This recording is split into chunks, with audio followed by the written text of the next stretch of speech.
नमस्कार दोस्तों, आज के इस व्लॉग में हम आपको लेकर चलेंगे एक ऐसी आदिवासी परंपरा की ओर जो पीढ़ियों से चली आ रही है, लेकिन जिसके बारे में बहुत कम लोग जानते हैं।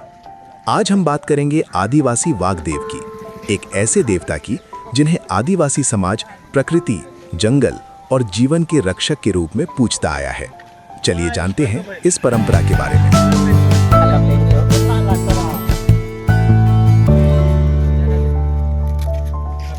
ये है डिगियांबा गांव, जो महाराष्ट्र के नंदुरबार जिले में स्थित है। यहाँ वाघदेव की पूजा करने की वो प्राचीन रस्म निभाई जाती है जिसे पीढ़ियों से आदिवासी समाज पूरी श्रद्धा और विश्वास के साथ करता आया है। दरअसल यह पूजा हर साल बारिश के मौसम में की जाती है, जब धरती पूरी तरह से हरी हो जाती है और वाघदेव की आराधना पूरे विधि विधान से की जाती है। साग के पत्तों में पोका हुआ गेहूं और माटले की सब्जी लपेटकर विशेष पुड़ियां बनाई जाती हैं, जो इस पारंपरिक पूजा का अहम हिस्सा मानी जाती हैं। सबसे पहले तो यहाँ के किसान अपने हल चलाने की लकड़ी की पूजा करते हैं, जिसे अलती कहा जाता है। गांव के बड़े बुजुर्ग मिलकर इस रस्म को पूरा करते हैं और पूजा को संपन्न करने के लिए गांव के सभी लोग मौजूद रहते हैं। पहले तो पुजारी विधि मंत्रों का उच्चारण करता है, जिससे पूजा की शुरुआत होती है। गांव के बड़े बूढ़े, बच्चे, पुलिस पाटिल और सरपंच सभी का इस पूजा में महत्वपूर्ण योगदान रहता है। इस पवित्र अवसर पर पूरा गांव एक परिवार की तरह एकत्र होता है। पूजा की शुरुआत पुजारी द्वारा विधि मंत्रों के उच्चारण से होती है, जो पूरे अनुष्ठान को सही रीति रिवाजों के साथ संपन्न कराते हैं। उनके साथ ये कामदार, जिसे कामदारियों भी कहा जाता है, पूजा की व्यवस्थाओं और अनुशासन को संभालने में अहम भूमिका निभाता है। बड़े बूढ़े अपने अनुभव और परंपरागत ज्ञान से हर रस्म का मार्गदर्शन करते हैं। वहीं युवा वर्ग पूरी श्रद्धा के साथ सेवा कार्यों में लगा रहता है। बच्चे भी इस परंपरा का हिस्सा बनकर अपनी संस्कृति से जुड़ते हैं।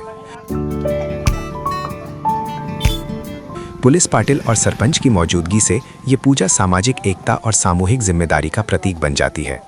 पूजा के दौरान गांव का हर व्यक्ति, चाहे वो किसी भी उम्र या पद का हो, समान श्रद्धा और विश्वास के साथ शामिल होता है।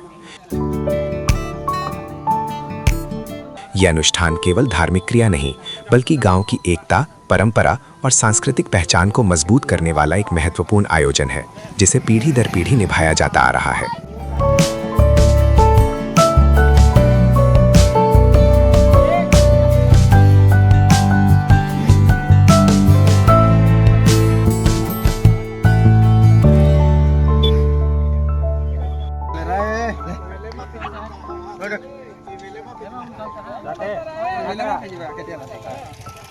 यहाँ पूजा एक विशेष विधि के साथ होती है, जिसमें सबसे पहले मुर्गी के पैर धोए जाते हैं।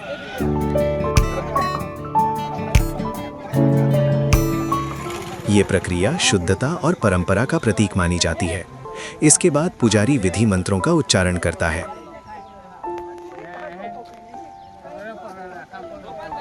जिससे पूजा का वातावरण पवित्र बनता है और वाघदेव का आवाहन किया जाता है।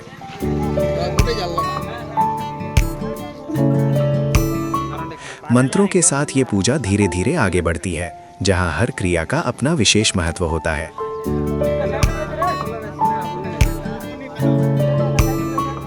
इस अनुष्ठान में वाघदेव के साथ साथ प्रकृति की भी पूजा की जाती है।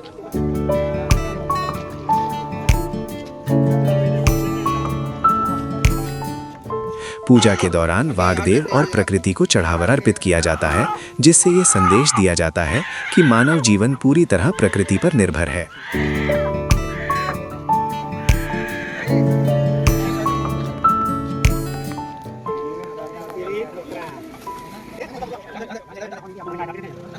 गांव के लोग पूरे विश्वास और श्रद्धा के साथ इस पूजा में शामिल होते हैं और ऐसा माना जाता है कि वाघदेव से लोगों की रक्षा होती है, अच्छी बारिश होती है और गांव में समृद्धि बनी रहती है। ये पूजा केवल एक धार्मिक कर्म नहीं, बल्कि वागदेव, प्रकृति और गांव के लोगों के बीच गहरे संबंध को दर्शाने वाली एक प्राचीन परंपरा है, जिसे आज भी उसी आस्था और विश्वास के साथ निभाया जा रहा है।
इस पूजा में महुआ की दारू को वागदेव और प्रकृति को चढ़ाया जाता है।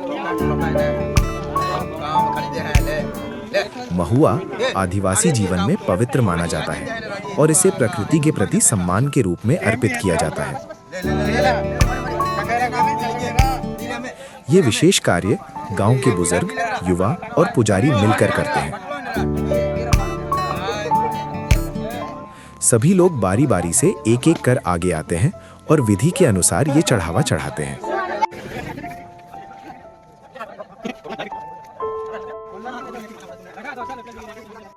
इस प्रक्रिया में उम्र या पद का कोई भेद नहीं होता, बल्कि हर व्यक्ति समान श्रद्धा के साथ शामिल होता है। ये परंपरा गांव में आपसी एकता, सहयोग और प्रकृति से जुड़े गहरे रिश्ते को दर्शाती है।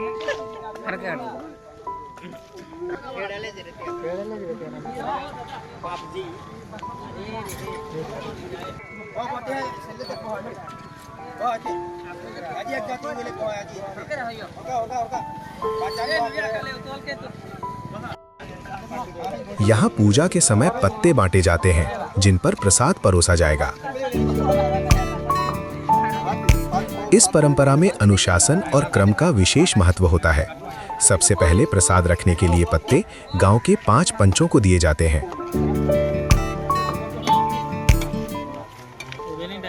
इसके बाद ही बाकी गांव वालों में पत्ते बांटने की प्रक्रिया शुरू होती है।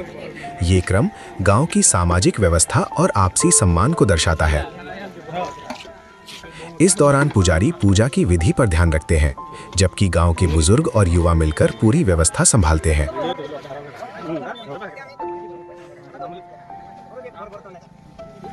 हर व्यक्ति अपनी बारी का इंतजार करता है और समान श्रद्धा के साथ प्रसाद ग्रहण करता है। पत्तों पर प्रसाद बांटने की ये परंपरा केवल भोजन का विषय नहीं, बल्कि गांव की एकता, अनुशासन और सामूहिक विश्वास का प्रतीक मानी जाती है, जो पीढ़ियों से निभाई जाती आ रही है। प्रसाद ग्रहण करने के बाद पूजा का सबसे खास हिस्सा शुरू होता है।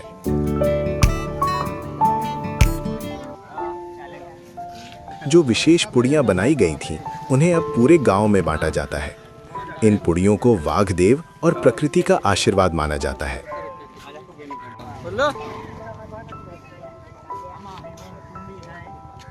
गांव के लोग मानते हैं कि ये प्रसाद हर घर तक पहुंचना चाहिए, ताकि पूरे गांव पर सुरक्षा और कृपा बनी रहे।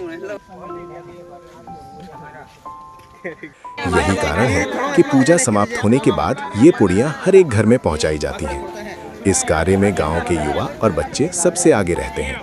वे पूरी श्रद्धा के साथ घर घर जाकर ये प्रसाद देते हैं और परंपरा को आगे बढ़ाते हैं। जब हर घर तक ये पुड़ियां पहुंच जाती हैं, तब ये माना जाता है कि पूजा का कार्य सफलतापूर्वक संपन्न हो गया है। इसी के साथ ये पवित्र आयोजन समाप्त किया जाता है।